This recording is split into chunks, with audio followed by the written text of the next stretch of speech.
So we're going to be moving on to a couple other special senses. These ones are a little bit simpler than the eye that we had just gone through. These are based on chemosensation.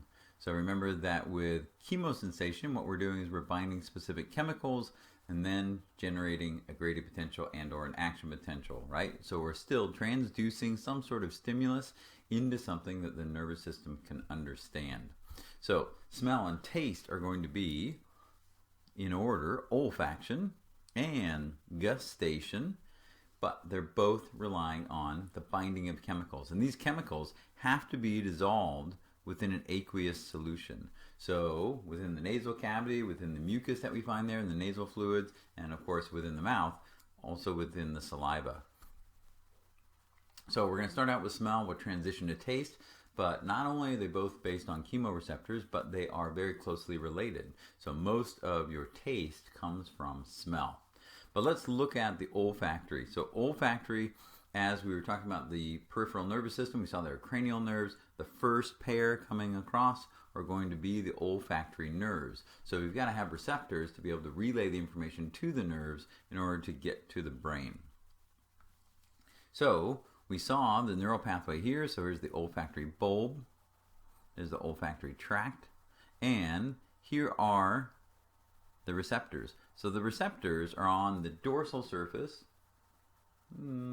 dorsal superior surface, a little bit towards the back as well, of the nasal cavity. There's also a set of chemoreceptors on the vomer. Remember, the vomer is going to be the midline that we have in there. So the vomeronasal organ actually binds a different set of chemicals. It actually binds pheromones. And so that's a separate set of chemicals. In this case, we're talking about normal odorants. And so this is on, like we said, the superior surface towards the back of the nasal cavity. And if you look at it, these receptors are going to go right through the plate that we see right here, right? So here, there's sphenoid, right? Sphenoid and frontal sinuses. And so we have our sphenoid bone right there. And so the ethmoid bone is also then just anterior to it. And so we're going to be coming across through that cribriform plate. So as the odorants come in, the air is going to circulate around. We have those nasal conchae, etc., and they're going to end up going to the receptors. And so, like we said, the odorants have to go into a fluid, and then they'll get to the receptors. And so what we find is that these are bipolar neurons, and so we saw those in the eye already, and we're seeing them now. They're covered with mucus, and what they end up doing is they end up relaying this information into that olfactory nerve. Now, unlike a lot of other neurons that are amitotic, right, they don't divide, these actually divide, and new neurons are generated about every 30 to 60 days.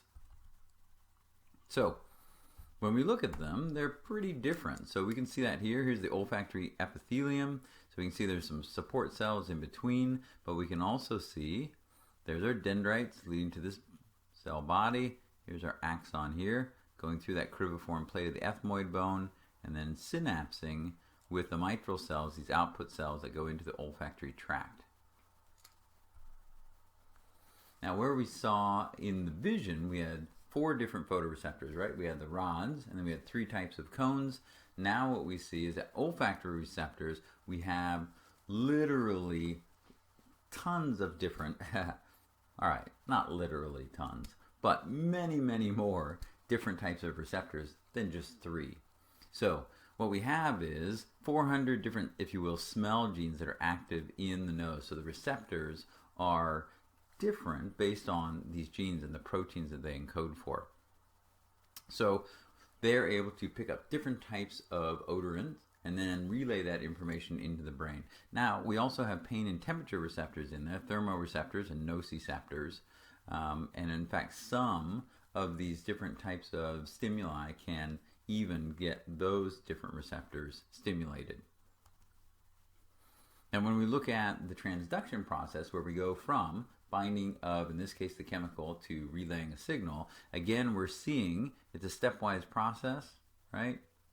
So we have these intermediates in the second messenger system. We saw this with the visual system as well. But in this case, what we do is we are opening this cation channel. And so we see our positively charged ions that are able to go through and go into the cell, and they are going to depolarize the cell, which is what we were used to before. So once we depolarize the cell enough, we can then be relaying that information in and releasing neurotransmitters that are then going to generate an action potential to go along that olfactory nerve. And that's going to relay information to what's called the piriform lobe of the olfactory cortex. Now, some of it also goes to other areas of the brain. Specifically, some of it goes to the limbic system as well, because a lot of smells, right? You think about, I don't know, cookies that your mom may have made you or something like that.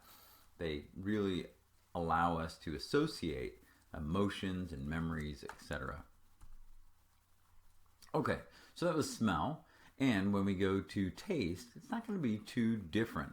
So in this case, we're looking at the taste buds, which actually have individual cells that are bound together in an onion-looking structure that we call a taste bud.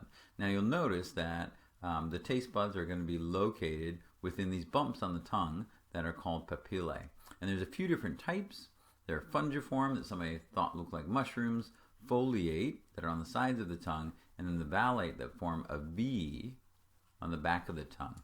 Now, when we look at these different papillae, these different types of bumps, all three of the ones that I listed already are ones that are large enough that have the taste buds along the sides of them, not on the top, right? They could be damaged, etc., but along the sides. Remember that the chemicals here have to dissolve into a fluid, in this case the saliva, so the saliva is going to be able to allow it to trickle down to where the receptors are located. Now, whereas all three of these larger papillae or bumps have the taste buds associated with them, there's also the most numerous ones, which are called filiform papillae. And so these don't have taste buds associated with them. They're kind of a tapered form, and they're just there for traction. So if we look at the surface of the tongue, right, so we can see the fungiform ones, those are these larger ones that we see here, all over the tongue. We can see the folate ones that are along the lateral sides. We can see the vallate, which form a V. And then the very posterior part of the tongue, of course, we can find the lingual tonsil as well. Now, there are smaller, like we said, smaller little papillae all over the place that are called filiform, but those don't have taste buds associated with them. So these taste buds have, like we said, these receptor cells in them that are modified epithelial cells or gustatory cells, and they have little hairs that project from their apical surface that are bathed in saliva. And these also, like the olfactory ones, do kind of turn over. They turn over on the order of every 7 to 10 days. So when we look at them here, we see a vallate papilla, right? So this whole thing that we see here is the papilla itself. And again, along the lateral sides down here is where the taste buds are located. So there was a show for a while that was called Duck Quacks Don't Echo. And one of the things they would test out in terms of scientific statements, etc., is that you can't taste anything if your mouth is totally dry. So they would dry out the inside of one of the host's mouths, like with air and things like that, and then they would put different chemicals on their tongue and ask them if they could taste it, and they couldn't. And that's because, like we said, these chemicals weren't able to seep down to interact with the taste buds. So there's our gustatory cells that are going to be binding with the chemicals as they come down there. So again, it kind of looks like an onion, like we said. And then we have fibers that are going to route to the brain. Now, once upon a time, there were known as 4 different tastes, if you will. Now we've established that there are 5. So sweet, sour, salty, bitter, and umami. Not your mommy, but umami. So sweet, that's pretty straightforward, right? So sugars and simple carbohydrates. Sour has to do with hydrogen ions. So the more acidic it is, like lemon juice, etc., the more hydrogen ions are there. Salty are different types of metal ions like sodium, etc. Bitter are for alkaloids, and then umami is for the digestive products of proteins like glutamate and other amino acids. So savory, meaty, that type of thing is where umami is coming in. And if you look at those, a number of those, if we exclude this one, a number of those are allowing us to figure out, if you were blindfolded or whatever, you could figure out particular food items that your body might need or that you want, etc. If you're running low on glucose, if you need more protein, if you need to do ion imbalance in terms of salts or hydrogen ions, etc. Now, bitter often has to do with things that may be poisonous to us instead. So that one is kind of, we want to be able to taste that so we know, oh, we don't want to eat that. There's also the possible sixth taste, that there's more evidence for a receptor that binds fatty acids. So like we saw with the umami one, where it's binding amino acids, the digested products of proteins, and then we have the sweet receptor that's digested products of carbohydrates. Here we might have a new one that's the digested products of lipids. So it's not just that they feel kind of oily in the mouth or whatever, but actually binding the fatty acids. So there's also been talk of another receptor that binds water, but again, that one isn't quite established as of yet. So with these different types of taste receptors, they're all chemoreceptors, so they have to bind the tastant, if you will, and it's going to depolarize that cell. So again, that is much like a normal type of neuron or whatever. We saw that with the chemoreceptors in the nose. So depolarization when the cell is getting stimulated. Remember, it was the opposite for the photoreceptors that were hyperpolarizing and not releasing their inhibitory neurotransmitter. So the different types of receptors bind different chemicals. They also have different thresholds. The bitter ones, which possibly can be telling you when something is poisonous, are the most sensitive. But they all tend to adapt through time. And so once you put something in the mouth and it binds, then it's only going to tell you that information right at the beginning, like a phasic receptor, right? So once it's been there a while, you kind of lose that sensation unless you mix it around or add something new in. So in terms of the chemicals and getting these cells to depolarize is interesting because different chemicals will affect those cells differently, right? So salty, automatically depolarizing the cell because you're adding sodium to it. Sour, what we find is the hydrogen ions, right, is opening channels so that these other positively charged ions can go through. And then for the sweet and the bitter and the umami, they're all coupled, right? We see that whole sequence to a G protein that's called gustusin. Remember, we had transducin when we were looking at the visual system. But regardless of the receptor and how it gets stimulated, then we're going to relay that information in the brain. And depending on where in the tongue is being stimulated, or even the back of the throat, because there are taste receptors in the mouth itself and back towards the pharynx and even towards the epiglottis. So those areas are innervated by different nerves, right? Glossopharyngeal nerve, facial nerve, vagus nerve. So it depends on where on the tongue those receptors are located, but they will relay that information through the medulla oblongata here up to the thalamus, and then the thalamus gets us out to the gustatory cortex and the insula there.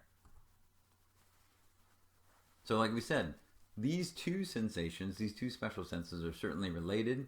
They're both chemoreceptors, but most of taste is actually smell. And so like if you have allergies or your nose is all blocked up, you can't really taste anything. We did mention that there are other types of receptors in there as well, thermoreceptors, mechanoreceptors, so you can feel where the food is, and nociceptors, and how some of those different chemicals, like spicy hot foods, can actually, not only can you taste them, but they can also get those nociceptors going as well. Okay, so that'll be it for our two more of our special senses, right? Smell and taste.